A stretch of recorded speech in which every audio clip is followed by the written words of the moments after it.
If you're diving a deep reef and spot a bright red stick hovering upside down, do not touch it.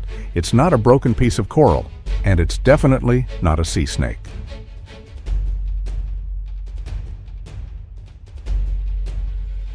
Meet the cornetfish, a 5-foot prey machine that looks like a glitch in evolution.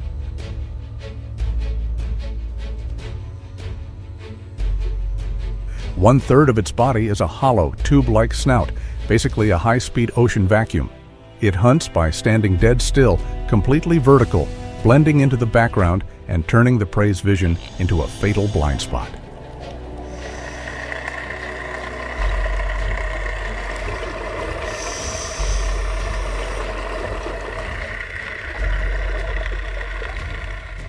Hooking this thing on a line? Almost impossible. To catch one, a diver has to hold his breath, glide through the water like a ghost, and fire a spear gun in a split second before this long, skinny shadow vanishes into thin air.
Keep it dead quiet and just listen.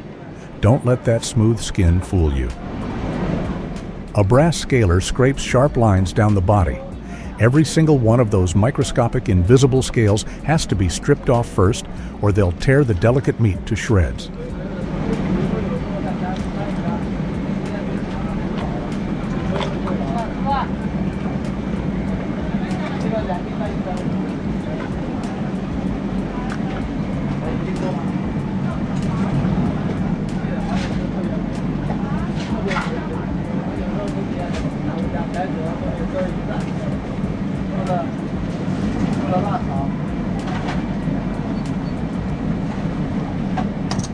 Now the surface is perfectly smooth.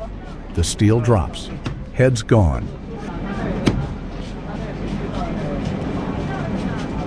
A Yanagiba knife glides effortlessly down the narrow bone structure.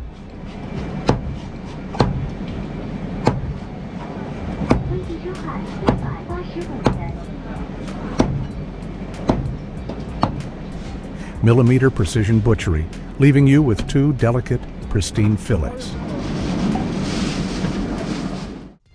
When the yield is this small and precious, you don't just cook it. The thin fillets are sliced into bite-sized pieces, tossed in a light seasoning. In goes a handful of smashed garlic and sliced shallots and dropped into a screaming hot skillet. The aromatics brown beautifully, locking a caramelized crust onto the outside while keeping the center incredibly juicy. Sweet, savory, with a sharp garlic bite that cuts through the rich seafood flavor. The second it hits your tongue, it proves one thing. Behind the deep sea's weirdest, ugliest masks lies a dish that easily rivals the finest coastal bistros. It looks like a floating piece of high-end art, but in the Atlantic, it's an absolute warlord with 0 natural enemies.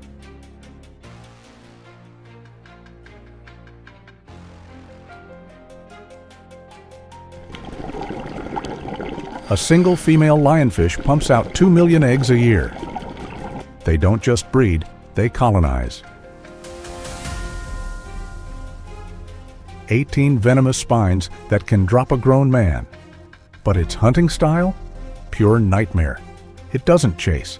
It corners prey with a wall of fins, blasts a water jet to blind them, and swallows fish half its size in a split second.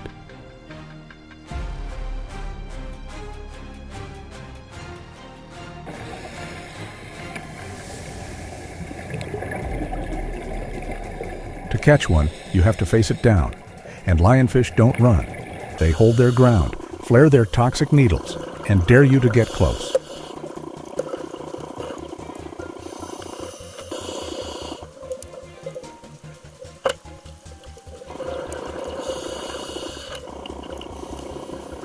Divers have to push within inches of the venom and fire a hand spear. Miss your shot? It doesn't swim away.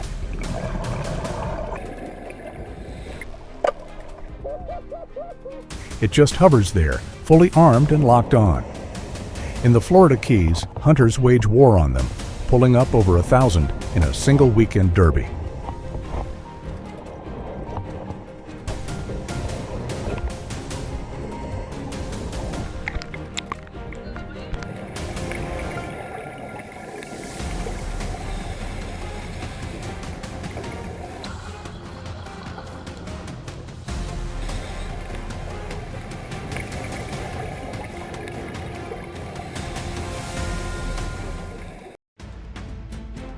How much are you willing to pay for a luxury dinner?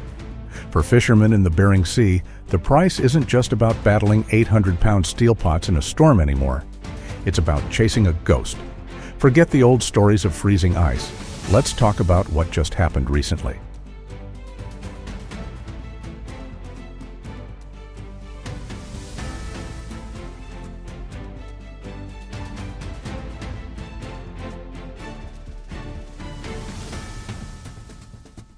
Over an icy 24-month stretch, an estimated 11 billion crabs vanished from the Bering Sea floor without a trace, forcing the U.S. government to shut down the fishery entirely for the first time in history.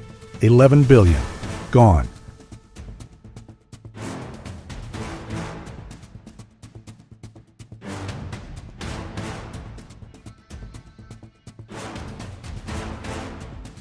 If you were a veteran captain, you just drop 200 grand on fuel and bait. You haul up a massive steel pot, and it's a ghost town. Next one? Empty. Hundreds of pots later? Nothing.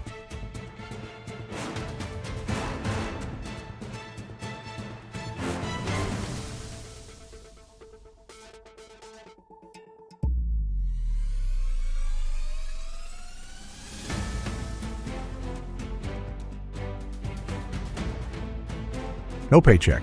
Just a mountain of crushing death. The culprit wasn't overfishing, it was a silent marine heat wave. It spiked the crab's metabolism, causing billions of them to literally starve to death in the freezing dark.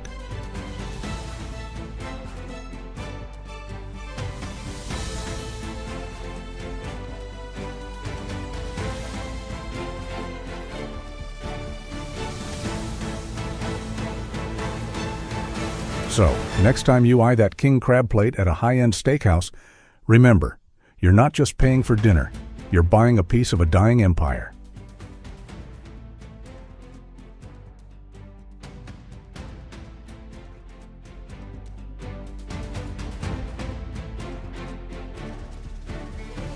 Would you drop into a rusted shipwreck where sunlight never reaches? Back in the 1940s, British Navy divers shined their flashlights inside sunken World War II U-boats and scrambled back to the surface in pure panic.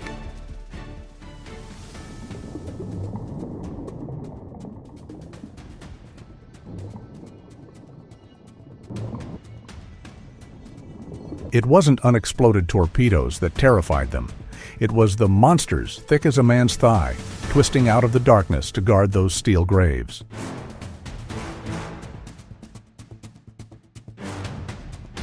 Meet the giant conger eel. With a bite force engineered to crush rock crabs, you can't rely on basic bait to conquer this beast. Divers have to grab a high-pressure spear gun, dive deep, and swim straight into their den. No bait, no waiting around. It's a split-second game of chicken. If the spear hits home, you feast. If you miss, the hunter instantly becomes the hunted.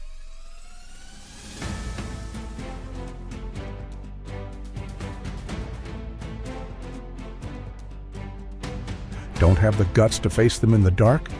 Your only other option is a midnight showdown on the surface. Literally only got me. Yeah, I got him. I'm going to try and pick it up. I don't know if it's going to snap. That's when these predators crawl out of their steel tombs to hunt. It turns a regular night fishing trip into a brutal pitch-black tug-of-war, where one wrong move will drag you clean over the rail. Well, guys, I was just packing up. He thinks it's it. Yeah, he thinks it's not heavy.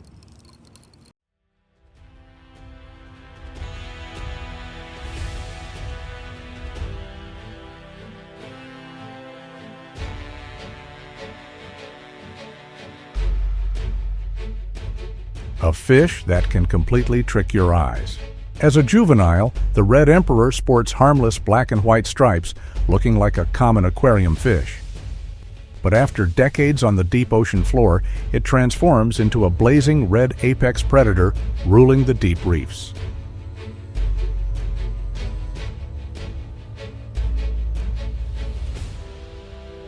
Over 3.6 feet long, weighing up to 66 pounds. Frozen solid in the rocks, then striking in a flash. No warning, no time to react.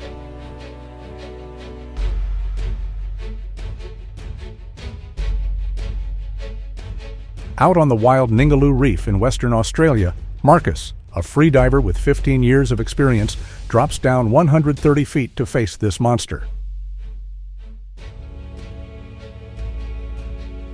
The fish explodes with raw power, ripping the line and dive-bombing into the reef to tear the gun right out of Marcus's hands.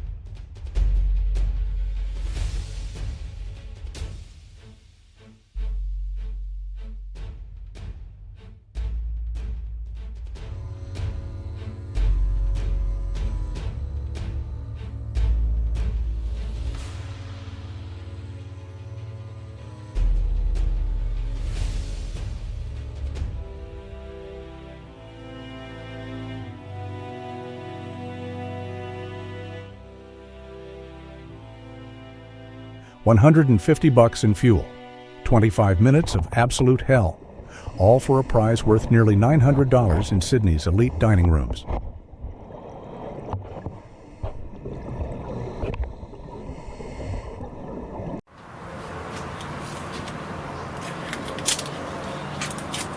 Watch the $400 Deba knife make its move.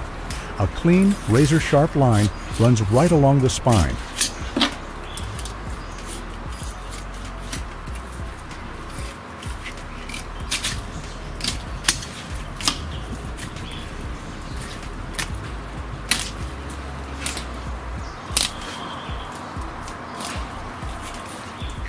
The blade hugs the bone structure so perfectly that not a single gram of meat is wasted. Under the kitchen lights, a flawless snow-white loin reveals itself. The skin gets stripped clean, exposing belly fat as soft as butter. From 66 pounds of raw fish, you're left with just 26 pounds of ultra-premium fillet.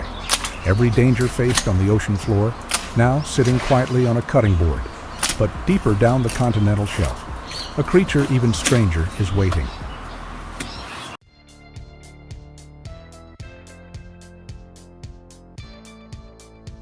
From chest-crushing pressure at 130 feet, the red tyrant now rests in absolute silence on a slab of oak.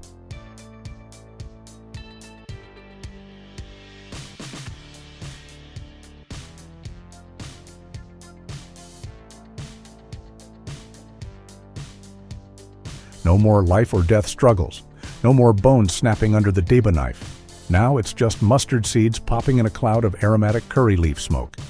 Meat that once fought brutal ocean currents is now dusted in toasted chili powder, melting slowly into a golden river of coconut milk and sour tamarind.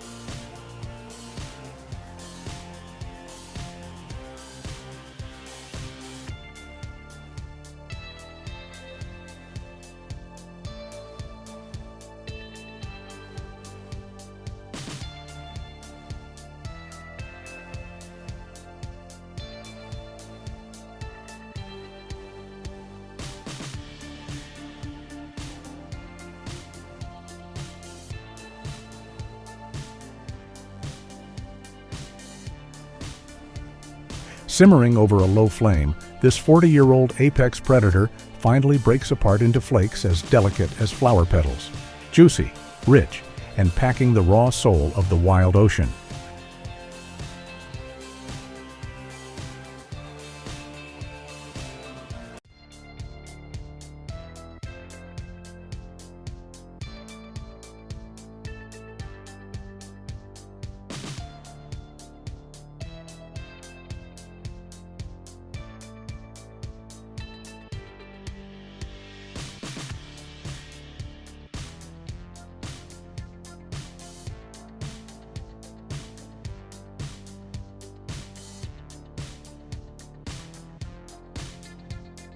A diver risking his life, a master butcher's precision, and hours of slow cooking.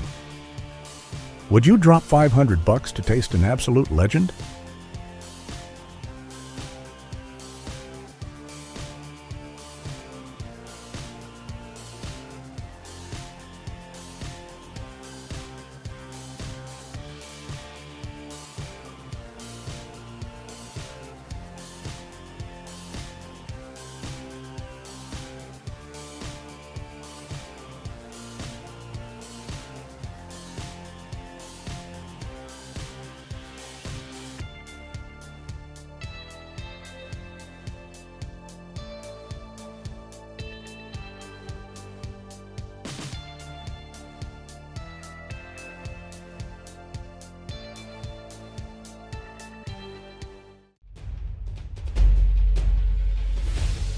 Right at the edge of the twilight zone, 150 feet below the tropical reefs, a creature that looks slow, even lazy.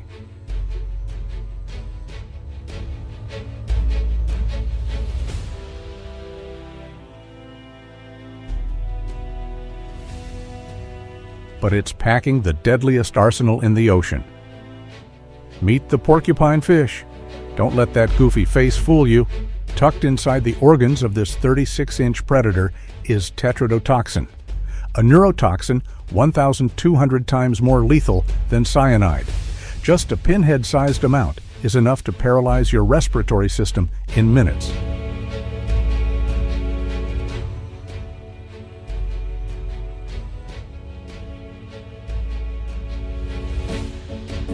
It gulps down water, inflating its body to 3 times its normal size. It transforms into a floating sea mine covered in hundreds of razor-sharp spines.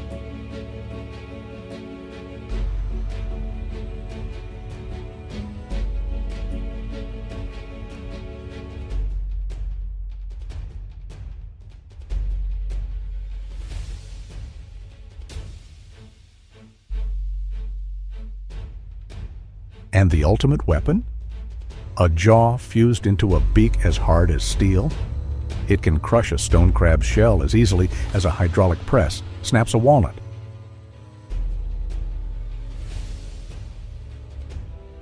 A total killing machine. But how do you get this mine from the ocean floor to the deck without losing a finger?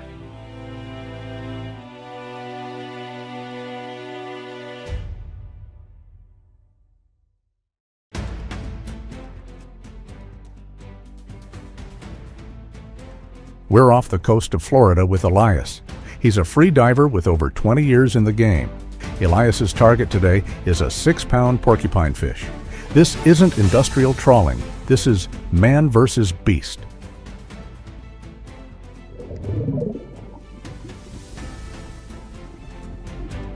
Elias holds his breath and dives deep into the reef. There he is. The fish starts to swell, turning into an angry ball of spikes.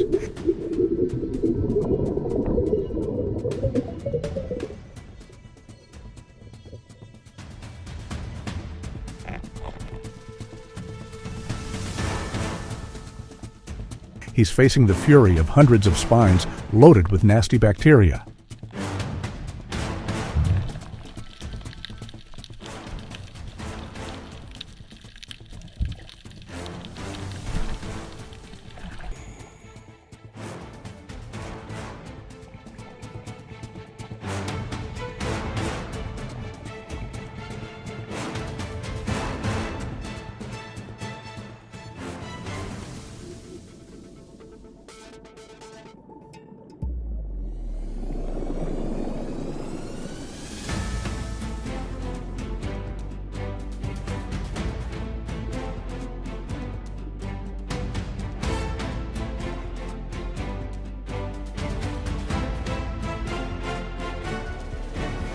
Meanwhile, on the other side of the boat, these sea monsters occasionally end up as bycatch in local nets. Sounds simple enough, right? Wrong. Once this beast hits the deck, one tiny slip of the knife can turn a luxury feast into a medical disaster.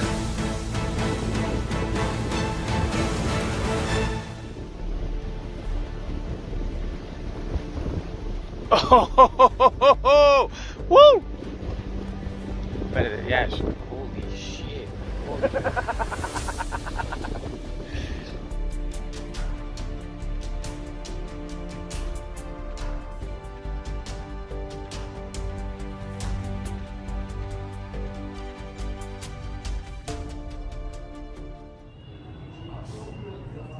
This is how they handle pufferfish in Okinawa.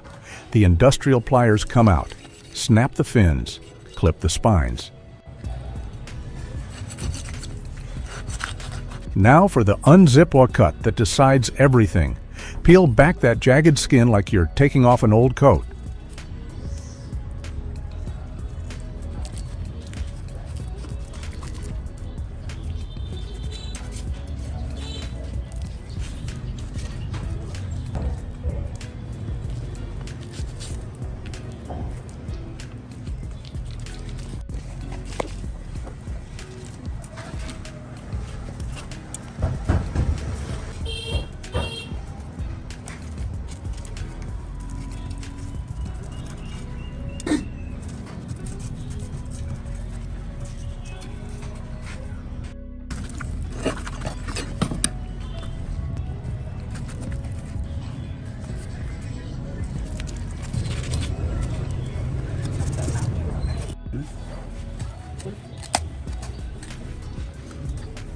Look at that.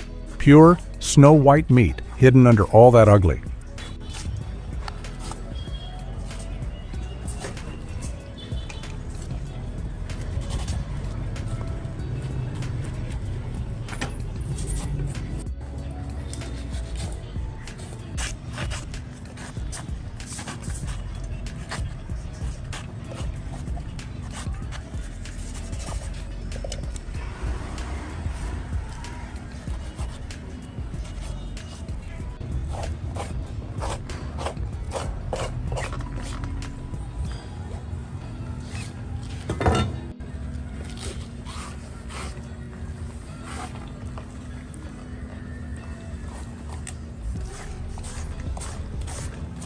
Careful. The liver and ovaries, one tiny leak, and you're tossing $500 worth of product straight into the biohazard bin.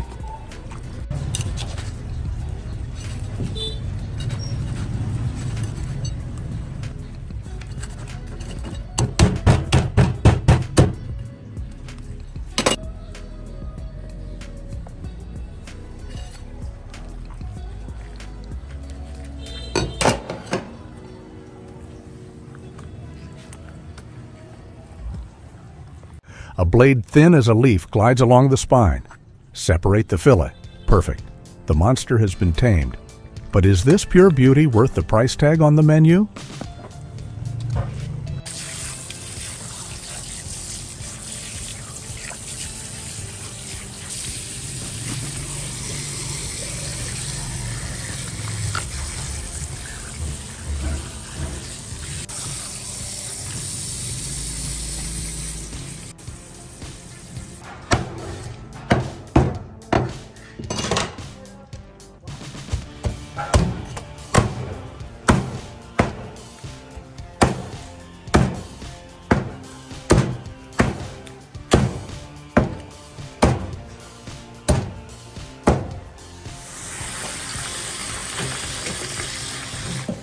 From Elias's salt-crusted deck to Kenji's master touch, we're watching the final transformation.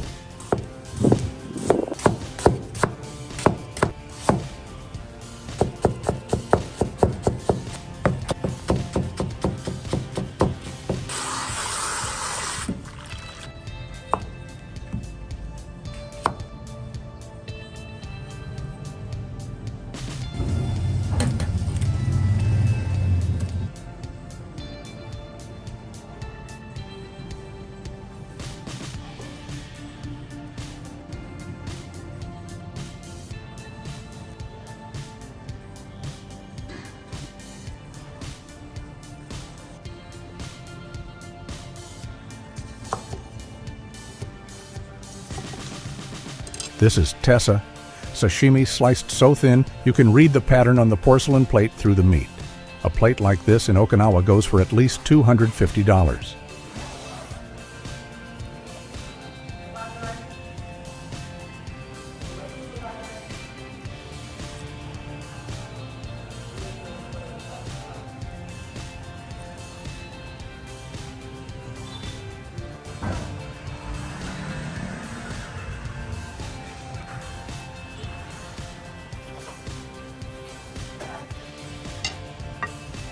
Most Americans expect a fishy taste, but they're in for a surprise.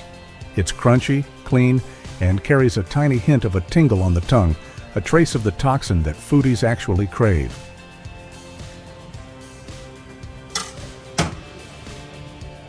Wrap a slice around some green onions, dip it in tart ponzu. That's the taste of danger, domesticated. One life cycle ends to start a culinary legend. And now, join us as we witness the master of slicing parrotfish in the next segment.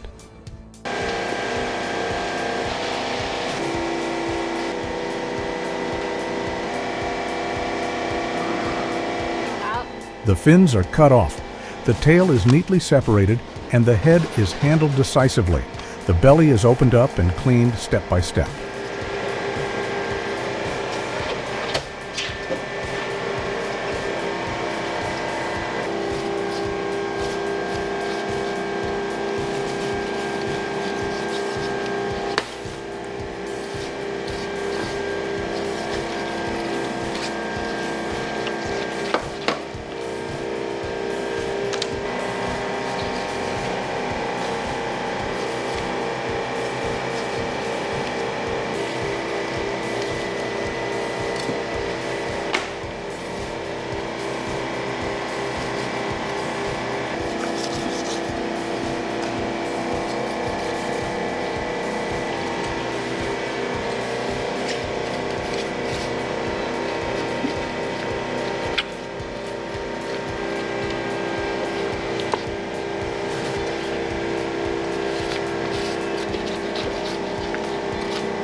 The body is cut into even sections, then blanched in boiling water.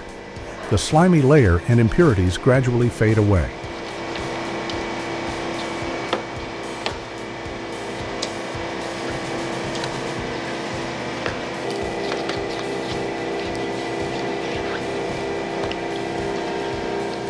After that, everything is sliced into smaller pieces, and even the head is broken down into smaller parts.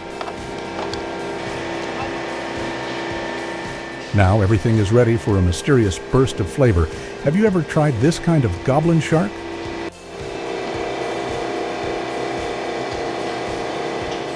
The first step to getting a flavorful shark dish is a quick blanch.